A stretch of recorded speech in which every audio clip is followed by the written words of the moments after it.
सभी विद्यार्थियों का पुनः एक बार आपके अपने इस YouTube चैनल में बहुत बहुत स्वागत है। द्वितीय मूल्यांकन प्रपत्र किस प्रकार आएगा उसका यहाँ एक सैंपल मैंने प्रस्तुत करने की कोशिश की है।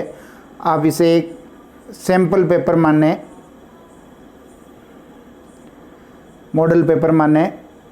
जो हिंदी साहित्य विषय है उसमें से किस प्रकार के प्रश्न आपके सेकंड टेस्ट में पूछे जाएंगे और आने वाले परीक्षाओं में भी जो ऑब्जेक्टिव टाइप प्रश्न पूछे जाते हैं वो किस प्रकार रहेंगे, क्योंकि मैंने यहाँ पर जो है इम्पोर्टेंट प्रश्न मैंने निकाल दिए हैं। आप उनको देख सकते हैं अच्छी तरह। वीडियो पसंद आता तो लाइक और शेयर ज़रूर करना है। इस चैनल पर यदि आज ही जुड़े नए जुड़े तो इसको सब्सक्राइब भी करना है। शुरू करते हैं। 20 प्रश्न किस प्रकार इम्पोर्टेंट प्रश्न आपके काम के हो सकते हैं, आपको लाभ दे सकते हैं, आपको फ़ायदा पहुंचा सकते हैं।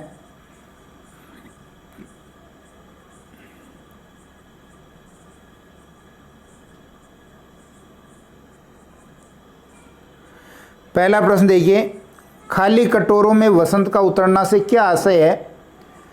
खाली कटोरों में वसंत का उतरना जो बनारस कविता आपके संकलित है उससे ये प्रश्न पूछा गया है। भिखारियों को भीख मिल जाना, श्रद्धालुओं से शहर का बढ़ जाना, मंदिरों में भक्तों का बढ़ना और शहर में सूर्य की किरणों का आना।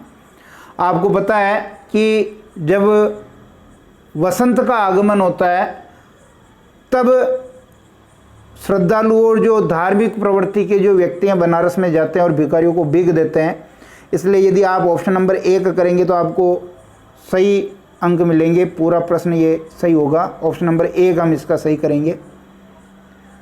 दूसरा प्रश्न देखिए, बहुत इंपॉर्टेंट प्रश्न है ये भी, कि सत्य कविता में सत्य का प्रतीक है। सत्य कविता जो है उसमें सत्य का प्रतीक कौन है। सत्य कविता में सत्य का प्रतीक कौन है। यदि आपने पाठ्य वस्तु को अच्छी तरह पढ़ रखा है तो आप इसको बिल्कुल कर सकते हैं। विष्णु खरे जिन्होंने ये सत्य कविता लिखी अपने पाठ्यक्रम में शामिल है। 4 ऑप्शन है, युधिष्ठिर, विदुर, भीष्म पितामह और प्रत्येक व्यक्ति। तो यहाँ पर आपको ध्यान है कि विदुर को सत्य का प्रतीक मानना है और युधिष्ठिर को सत्य का अन्वेषक मानना है, खोजने वाला। क्या मानना है? खोज करने वाला मानना है युधिष्ठिर को। और युधिष्ठिर जैसा यदि हम दृढ़ संकल्प पा जाते हैं तो फिर सत्य को भी प्राप्त कर लेते हैं।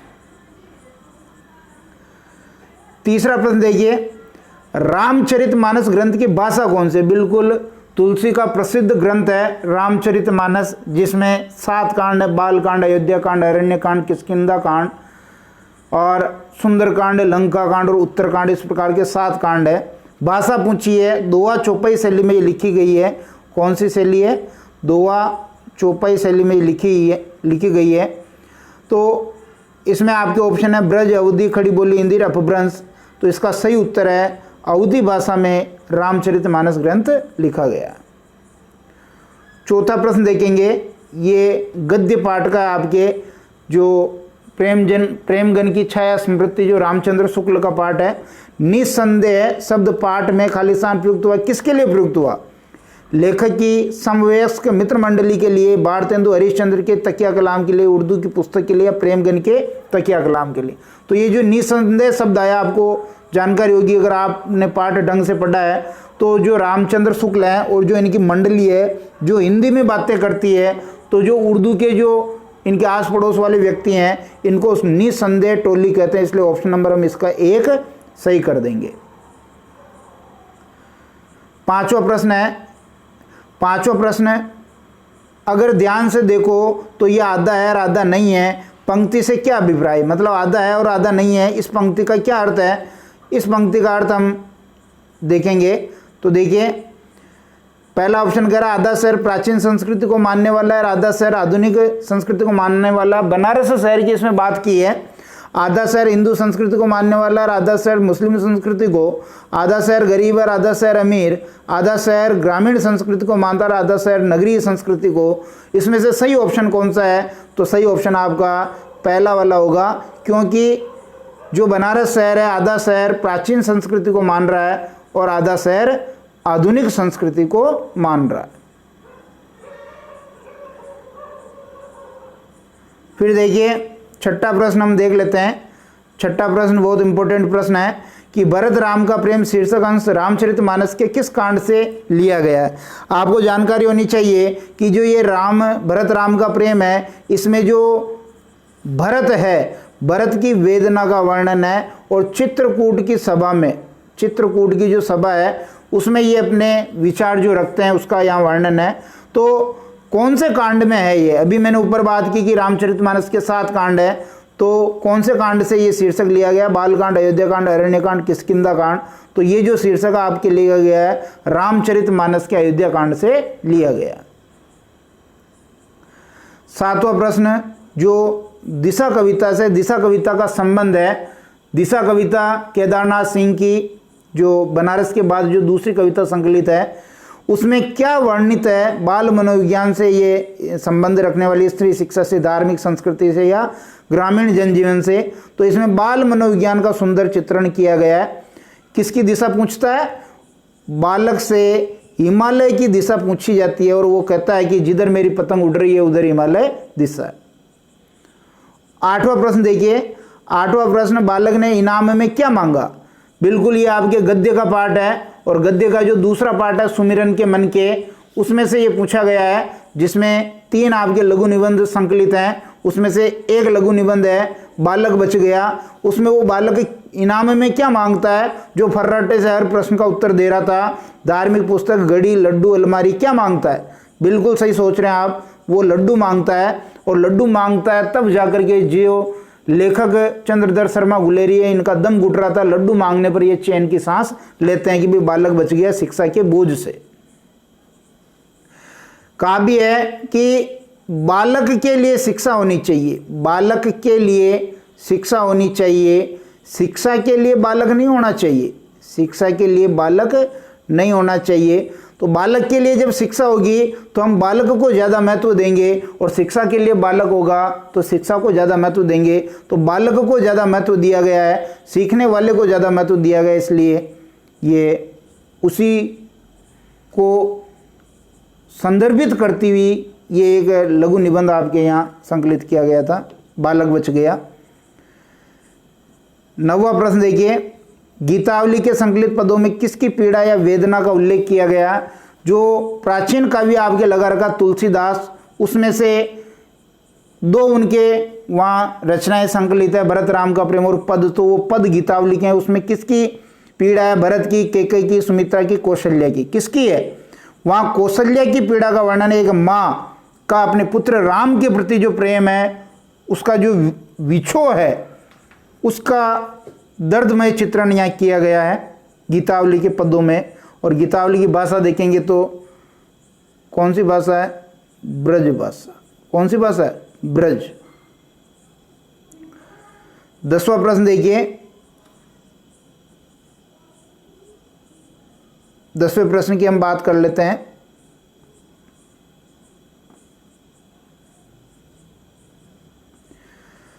एक कम कविता में एक कम से क्या आशा? ये तो वेरी वेरी मोस्ट है, बहुत बहुत इंपॉर्टेंट है कि एक कम से क्या आशा, जो इसका शीर्षक रखा ना एक कम, तो गरीब आदमी ने आगे बढ़ने की ओर में से अपने आप को कम कर लिया है ताकि वह किसी के लिए भी बाधक नहीं बन सके। यहाँ मैं की जगह बी कर दें, किसी के लिए भी बाधक नहीं बन सके। दूसरा, जीवन में मिलने वाली बाधाओं और संकटों में से एक संकट का सामना कम करना। तीसरा और चौथा ऑप्शन है इसमें, बिना आनंद के जीवन में निर्धारित आयु में से 1 वर्ष कम हो जाना। और चौथा है, व्यक्ति के जीवन में हमेशा किसी न किसी चीज़ की कमी बने रहना। तो कौन सा शीर्षक इसके लिए उपयुक्त है? तो ये जो इसका ऑप्शन नंबर 1 था वो बिल्कुल सटीक और सही था कि जो गरीब व्यक्ति है उसने अपने आप को उस प्रतिस्पर्धा से अलग कर लिया है, आगे बढ़ने की, गलत तरीके से जो पैसा कमाने की, धनवान बनने की, प्रगतिशील बनने की जो दौड़ है उसमें से अपने को कम कर लिया है। ऐसा वर्णन आपके विष्णु खरे ने एक कम कविता में किया है। फिर आगे देखिए 11वां प्रश्न कि किस कवि की कविताओं में जड़ता और अमानवीय स्थितियों के विरुद्ध सशक्त नैतिक स्वर की अभिव्यक्ति हुई है? किस कवि की कविताओं में जड़ता और जो अमानवीय स्थितियों के विरुद्ध सशक्त नैतिक स्वर की अभिव्यक्ति हुई है? इसका उत्तर आपको देना है। चार ऑप्शन आपके सामने, रघुवीर सहाय, चार ऑप्शन आपके सामने, रघुवीर सहाय, विष्णु खरे, केदारनाथ सिंह और अज्ञे। तो इसका जो सही उत्तर है वह विष्णु खरे, जिनकी कविताओं में जड़ताओं और अमानवीय स्थितियों के विरुद्ध सशक्त नैतिक स्वर की व्यक्ति हुई है। ऑप्शन नंबर 2 बिल्कुल सही है। 12वां देखेंगे, पंडित निम्न में पंडित चंद्रधर शर्मा गुलेरी की कहानी कौन सी नहीं है? 3 कहानियां उन्होंने लिखी थी, सुखमय जीवन, बुद्धू को काटा और उसने कहा था, 1915 में जो प्रकाशित हुई, बहुत प्रसिद्ध कहानी। ये तो एक तरह से गुलेरी जी का पर्याय बन चुकी कहानी है। और मेला अंचल तो भैया ये तो उपन्यास है। क्या है? उपन्यास। मेला अंचल तो उपन्यास है, किसका? फणीश्वर नाथ रेणु का, 1954 में लिखा गया। तो अपना जो उत्तर होगा यही हो जाएगा, क्योंकि ये उपन्यास है, ये पंडित चंद्रधर शर्मा गुलेरी की कहानी नहीं है। 13वां देखिए, 13वां प्रश्न आया है, तदपि दिनई दिन होत जावरे मनु कमल हिम मारे। पंक्ति में कौन सा अलंकार है? कौन सा अलंकार है? मनु शब्द आया, ध्यान दीजिए, यहाँ मनु शब्द आया है। मानो, जानो, मनु, जनु ये आते हैं उत्प्रेक्षा अलंकार में। कौन से अलंकार में आते हैं? उत्प्रेक्षा अलंकार में। तो यहाँ उत्प्रेक्षा कहाँ देखिए, उपमा, रूपक उत्प्रेक्षा, मानवीकरण, तो ये आपका उत्प्रेक्षा ये रहा। अच्छा, यहाँ से एक प्रश्न और बन सकता है कि यहाँ दिनों दिन कमजोर कौन हो रहे हैं? कौन हो रहे हैं बताओ? तो जो राम के जो प्रिय घोड़े हैं, अश्व, वो कमजोर हो रहे हैं, ये भी पूछा जा सकता है यहाँ। 14वां प्रश्न देखिए कि केदारनाथ सिंह को किस कविता संग्रह पर साहित्य अकादमी पुरस्कार मिला? बिल्कुल अभी, जमीन पक रही है, अकाल में सारस, उत्तर कबीर। तो इनकी जो प्रसिद्ध रचना है अकाल में सारस, इन पर इनको साहित्य अकादमी पुरस्कार मिला। 15वां प्रश्न देखिए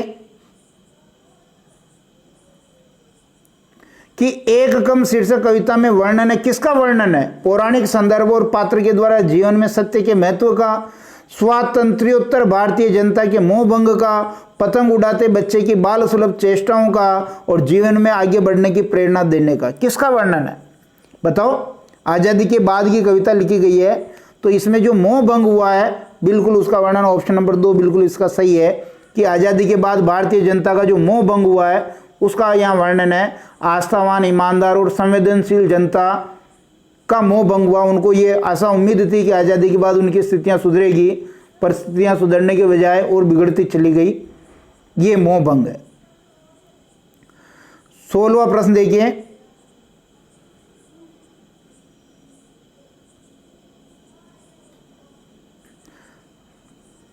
प्रश्न कि घड़ी के पुर्जे लघु निबंध में लेखक ने घड़ी के दृष्टांत से क्या समझाने की कोशिश की है? बिल्कुल घड़ी का जो दृष्टांत दिया, पुनः ये गद्य का आपके प्रश्न है, जिसमें गुलेरी जी के सुमिरन के मन के 3 लघु निबंध लग रहे हैं।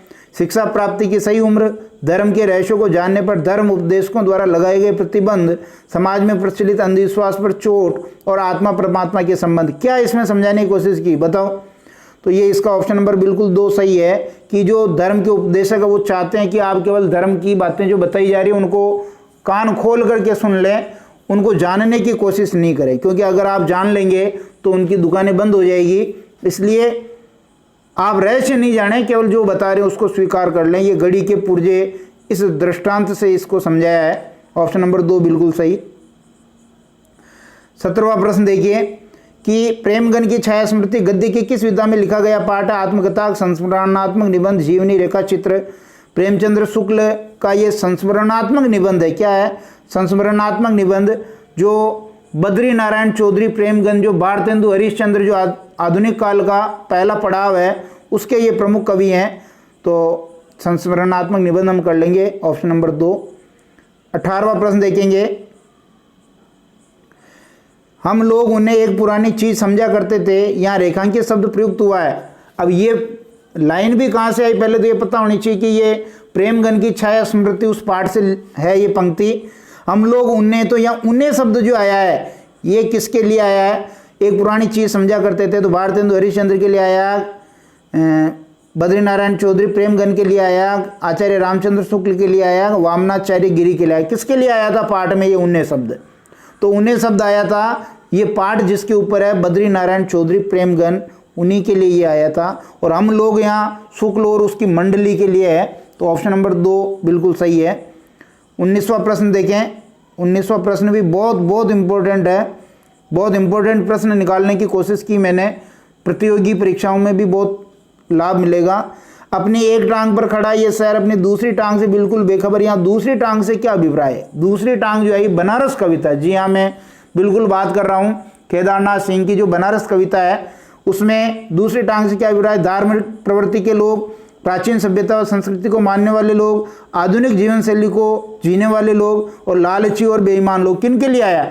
तो ध्यान दीजिए, यहाँ जो ये एक टांग जो आया ना, ये पहली टांग आया है प्राचीन सभ्यता और संस्कृति को मानने वाले लोग, लेकिन ये दूसरी टांग जो शब्द आया है ये आधुनिक जीवन शैली को जीने वाले लोगों के लिए ये दूसरी टांग शब्द का प्रयोग किया गया।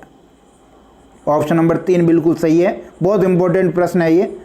और 20वां जो प्रश्न है, इस शहर में वसंत अचानक आता है। यहाँ कवि ने किस शहर की बात की? इलाहाबाद की, मुंबई की, बनारस की, मनाली की। इतनी ऊपर बात होगी तो निश्चित रूप से ये आपको पता भी चल गया होगा। कौन सा शहर? बनारस, जो शिव की नगरी है, गंगा नदी है जहाँ, वाराणसी जिसे हम कहते हैं। तो ये आपके 20 प्रश्न थे। निश्चित रूप से ये आपको पसंद भी आए होंगे, समझ में भी आए होंगे। हमारे इस YouTube चैनल को आपने अगर सब्सक्राइब नहीं किया तो कर लें। सारी पाठ्य सामग्री, इम्पोर्टेंट प्रश्न और परीक्षा की तैयारी इस पर करवाई जाती है। और वीडियो पसंद आता है तो अपने साथियों मित्रों तक इसको ज़रूर शेयर करें। बहुत बहुत धन्यवाद।